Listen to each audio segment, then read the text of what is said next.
In 1950, two brothers cutting peat in a bog in Denmark found a body so well preserved they immediately called the police, certain they'd stumbled onto a recent murder.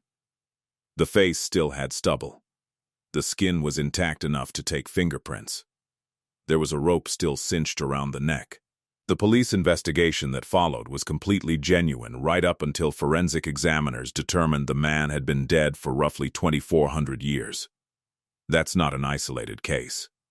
Across the peat bogs of Denmark, Germany, Ireland, England, and the Netherlands, researchers have recovered hundreds of human bodies preserved well enough to examine their stomach contents, read their fingerprints, and, in several cases, determine exactly how they died, sometimes in disturbing, deliberate, multi-stage detail. These aren't mummies wrapped and prepared for burial. Almost every one of them appears to have died violently and been placed in the bog immediately afterward, in circumstances nobody fully agrees on to this day. By the end of this video, you'll understand exactly how a bog can preserve a human body this precisely, what forensic science has actually determined about how several of these specific people died, and why the leading theory for why they ended up there is stranger and more specific than simple murder. Subscribe before we go in, because unlike most ancient mysteries, this one comes with actual physical evidence sitting in museum cases across Europe right now.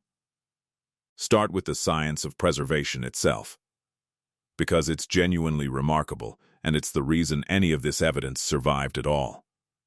Peat bogs form in cold, waterlogged environments where decaying plant material, primarily sphagnum moss, accumulates over centuries in conditions with almost no oxygen. As sphagnum moss breaks down, it releases a specific compound called sphagnum, which does two things simultaneously, and this combination is exactly what makes bog preservation so unusual. First, sphagnum is highly acidic and antibacterial, creating an environment hostile to almost all the microorganisms that normally break down organic tissue after death, essentially the same basic principle behind pickling. Second, sphagnum actively binds to nitrogen and pulls calcium out of any material sitting in it, which tans skin in a process chemically similar to how leather is made, while simultaneously demineralizing bone. That second effect explains one of the strangest features of most bog bodies. Skin, hair, fingernails, and internal organs are frequently preserved in extraordinary, almost lifelike detail, while the skeleton underneath can be reduced to a soft, rubbery, nearly boneless state, sometimes causing the body to appear flattened or distorted by the weight of peat accumulating above it over centuries. Combine consistently cold temperatures, minimal oxygen, high acidity, and this specific chemical tanning process, and you get an environment capable of preserving human remains in forensic detail across thousands of years, something almost no other natural burial environment on Earth can replicate. The most famous example is the man those two brothers found in Denmark in 1950, now known as Tolland Man. Discovered in the Bjelskovdal bog near Silkeborg, he's often described as one of the best preserved ancient human bodies ever recovered. His face is so calm and specific in its expression that early photographs of him look almost like a man sleeping rather than a millennia-old corpse.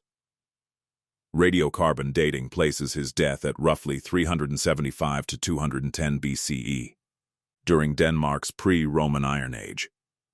He was found naked except for a leather cap and a belt, with a braided leather rope still pulled tight around his neck, clear physical evidence he was hanged. Forensic analysis of his digestive tract identified his final meal in remarkable detail, a porridge like gruel made from barley, flax, and a variety of wild seeds, including some from plants not typically part of an everyday diet, which some researchers have connected to a possible ritual context for his final meal specifically, though that interpretation remains genuinely debated. His hands and face were so well preserved that police fingerprinted him in 1950 as though he were a modern homicide victim, before archaeologists confirmed his actual age. 2 years later, and roughly 12 kilometers away, in a different bog near the same region, workers found a second remarkably preserved body, now known as Graubaal Man, radiocarbon dated to approximately 290 BC. His cause of death leaves considerably less ambiguity than Tolland Man's. his throat had been cut, deeply, from ear to ear. A wound severe enough that forensic examiners consider it almost certainly fatal on its own. Detailed analysis of his last meal found traces of over 60 different plant species in his stomach, dominated by grains, along with a compound identified as consistent with ergot, a toxic fungus that grows on rye and can produce hallucinogenic and physically debilitating effects. Whether that ergot presence reflects a deliberate ritual ingestion, seasonal contamination of ordinary stored grain, or simply coincidence remains an open, actively discussed question among researchers studying the body. Graubalmann's hands were later examined specifically for evidence of manual labor, and researchers concluded his hands showed comparatively little wear, suggesting he likely wasn't someone who performed regular heavy physical work, a detail that's been used to argue he may have held some form of elevated social status, though that inference, too, remains debated rather than settled. The most forensically dramatic case comes from England. In 1984, commercial peat cutters in Lindo Moss, in Cheshire, uncovered a body now known as Lindo Man, dated to sometime between 2 BCE and 119 C. What makes his case genuinely remarkable is the sheer accumulation of trauma forensic examiners documented on a single body. He'd received at least 2, and possibly 3, heavy blows to the head, one severe enough to have fractured his skull. A cord was found tightly knotted around his neck, consistent with strangulation or garroting, and his throat had also been cut. Any one of these 3 injuries would likely have been sufficient to kill him on its own. All 3 appear to have happened in close succession.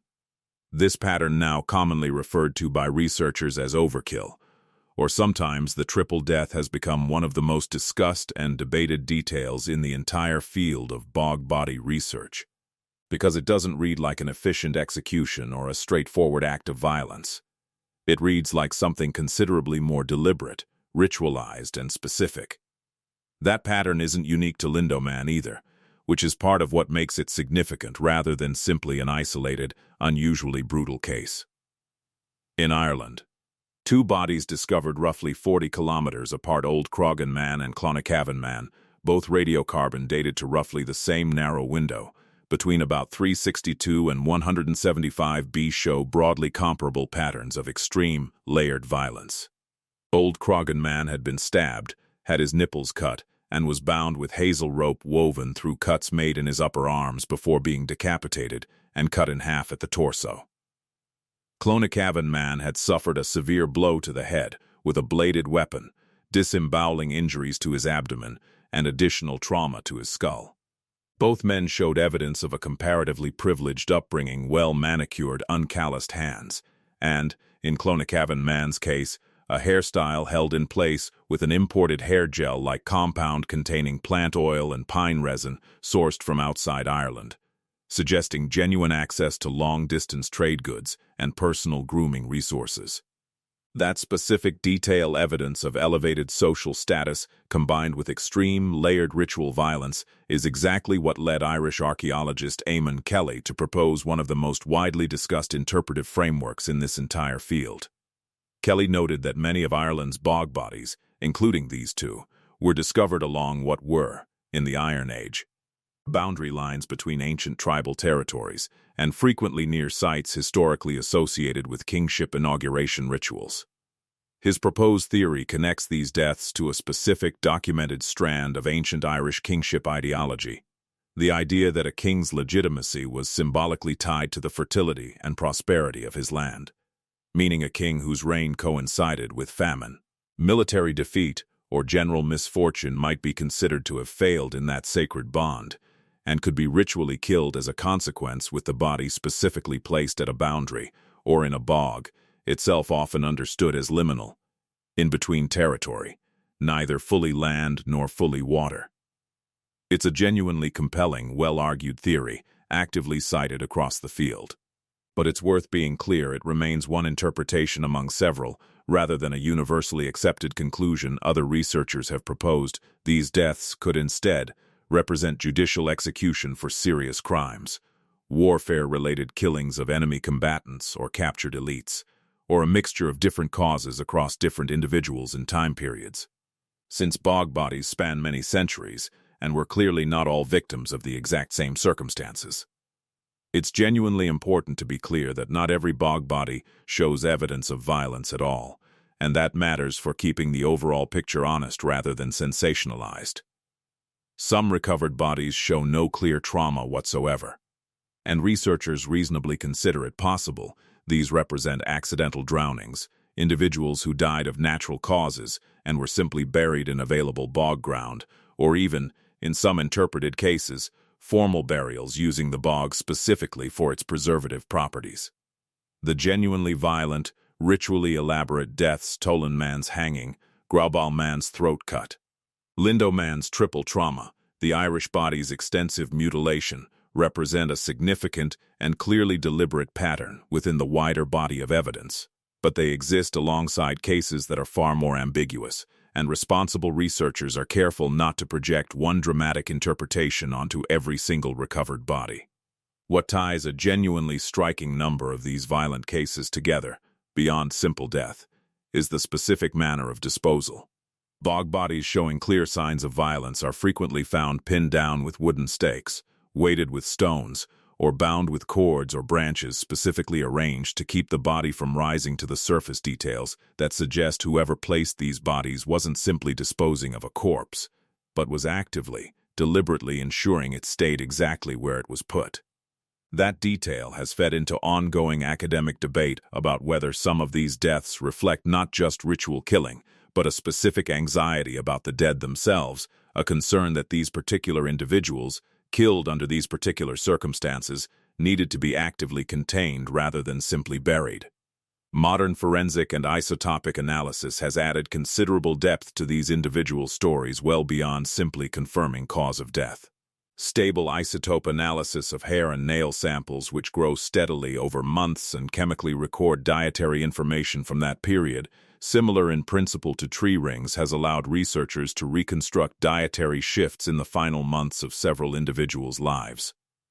In multiple documented cases, researchers have identified a marked change in diet shortly before death, sometimes toward more animal protein or a notably different food source than that individual's apparent baseline diet, which some researchers interpret as consistent with special treatment, ritual feasting, or deliberate preparation in the period immediately preceding a planned, non-random death. Though, again, this remains an area of active interpretation rather than settled consensus, since dietary shifts can have many explanations beyond ritual preparation. Advances in facial reconstruction technology have also allowed researchers to move beyond preserved tissue and actually recreate approximate likenesses using CT scanning and 3D printing of underlying skull structure, cross-referenced with the preserved soft tissue still present. In several well-known cases, these reconstructions have been put on public display alongside the actual preserved remains, giving museum visitors a genuinely unusual side-by-side comparison.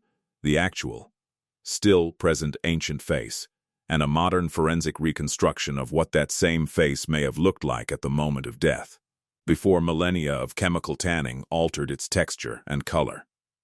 It's worth stepping back to appreciate just how unusual this entire category of evidence actually is within archaeology more broadly. For almost every other ancient culture researchers study, physical evidence of violent death comes down to skeletal trauma, alone a fracture, a blade mark on bone. Sometimes nothing more than absence and inference. Bog bodies offer something categorically different: intact soft tissue, stomach contents revealing an exact final meal down to individual plant species, fingerprints, hair that can be chemically analyzed for months of dietary history, and wound patterns detailed enough to reconstruct the specific sequence and method of a killing that happened well over 2,000 years ago.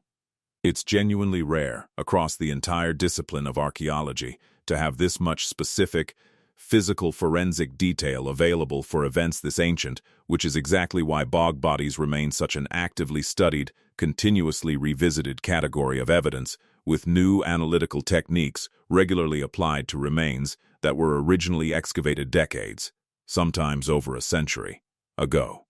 And there's a reasonable chance more of them are still out there, waiting.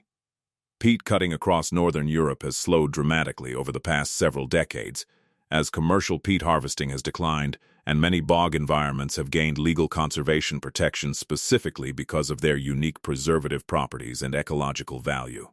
Nearly every documented bog body discovery to date has come from peat cutting operations disturbing ground that had otherwise sat completely undisturbed for millennia, which means, with far less large-scale peat extraction happening today than in past centuries, it's entirely possible additional bodies remain sitting in undisturbed bog ground across the region, simply because nobody has had reason to dig in that specific spot yet. So here's where this actually leaves us. Real, physical, forensically examined human remains, preserved across roughly 2,000 years by a specific and genuinely remarkable natural chemical process, show a clear and repeated pattern across multiple countries: violent, often elaborately staged deaths, followed by deliberate placement and physical containment within a bog. The leading interpretation connects at least a significant portion of these deaths to specific ritual and sovereignty practices documented in the wider Iron Age cultural record, though that interpretation, however well supported, remains one reading among several genuinely competing theories, and likely doesn't apply uniformly to every single body recovered across a period spanning many centuries and several distinct cultures. What isn't in dispute is the physical evidence itself. A man hanged, his final meal still identifiable in his stomach. A man whose throat was cut, his hands showing he likely never did hard physical labor in his life.